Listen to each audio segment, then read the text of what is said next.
एक बार महात्मा बुद्ध के पास एक आदमी रोता रोता गया, महाराज मर गया, बर्बाद हो गया, बड़ा दुखी हूँ, बड़ा परेशान हूँ, कुछ करो जीवन में सुख आ जाए। महात्मा बुद्ध बोले, बेटा तेरे इस प्रश्न का उत्तर उपाय मैं बताऊंगा, पर उससे पहले एक काम कर, गांव में से किसी के घर से भिक्षा मांग के ला। तो जाने लगा।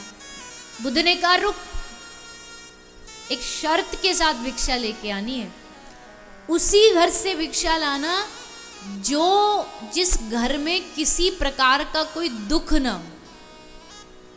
पहले घर वाले से जाके पूछना कि आपके जीवन में कोई आज तक दुख तो नहीं मिला आपको। अगर वो 100% विश्वास से कह दे हाँ, तब उसके घर की भिक्षा लाना, तभी हम भोजन करेंगे। तो बोला ठीक है जी, लेके आते हैं। वो गया पहले घर, भिक्षाम दे, घर की मैया आई, देने लगी। बोले माते पहले ये बताओ आपके जीवन में कोई दुख तो नहीं? बोले नहीं, सब अच्छा है, बाल बच्चे हैं, सब बढ़िया है, ये है वो है, लेकिन ये थोड़ा सा बड़ा हमारे जीवन में कष्ट है। अगले के पास गए, तुमको मैया कोई?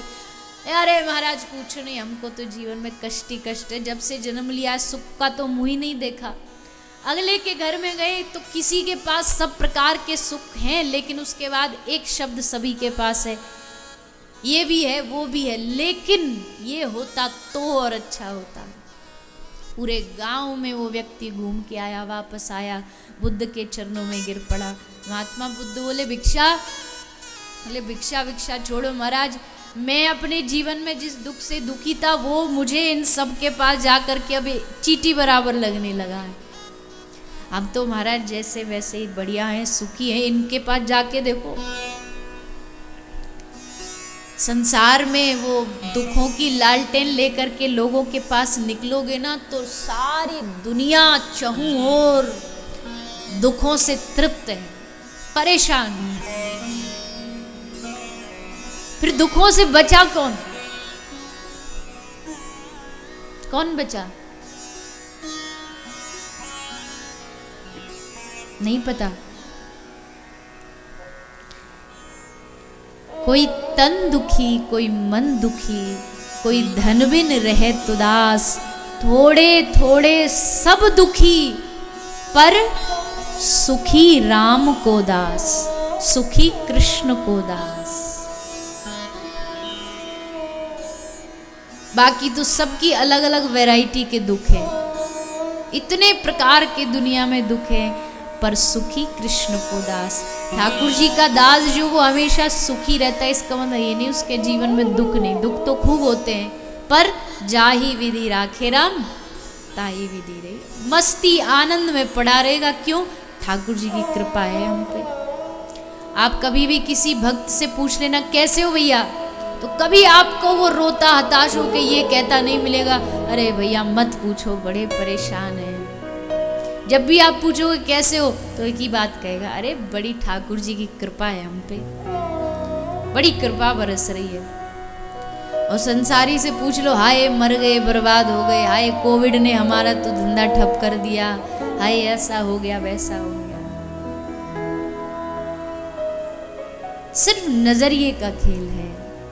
ये नजरिया भगवान की भक्ति देती है, भगवान की कथा देती है। नजरिया बदलते ही सारे नजारे बदल जाते हैं, दृष्टि बदलते ही सृष्टि बदल जाती है।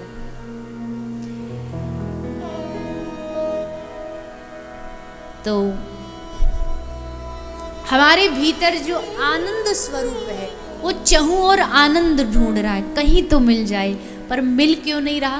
क्योंकि गलत दिशा में ढूंढ रहे हैं, गलत जगह पर ढूंढ रहे हैं। लोग शराब के ठेकों पर जाकर के उनको लगता है कि यहाँ शराब पीने से हमारे दुख खत्म हो जाएंगे। एक और कोई आया महापुरुष, उसने और एक लाइन लगा दी, मुझे पीने का शौक नहीं, क्यों पीता हूं? पीता हूं गम भुलाने को।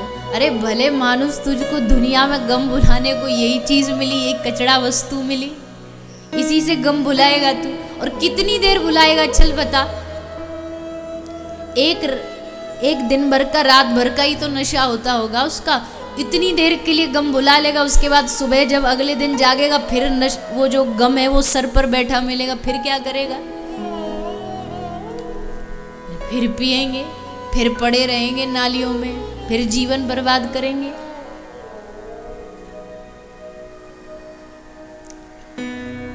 गम भुलाने का रास्ता ये सब नहीं है। तुम कृष्ण को याद करो, तुम कृष्ण को याद करो, दूर दूर तक दुख और गम तुमको नजर नहीं आएगा। जहां नजर आएगा अपना ठाकुर ही नजर आएगा, हर स्थान पर वही नजर आएगा। तो गलत जगह मत खोजो, गलत जगह खोजेंगे तो आनंद की प्राप्ति नहीं होगी। आनंद कहाँ मिलेगा?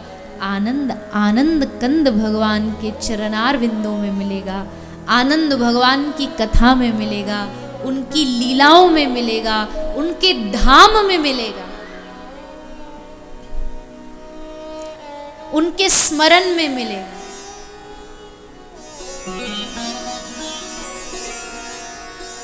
कभी वृंदावन गए हो आप लोग? कौन कौन गए?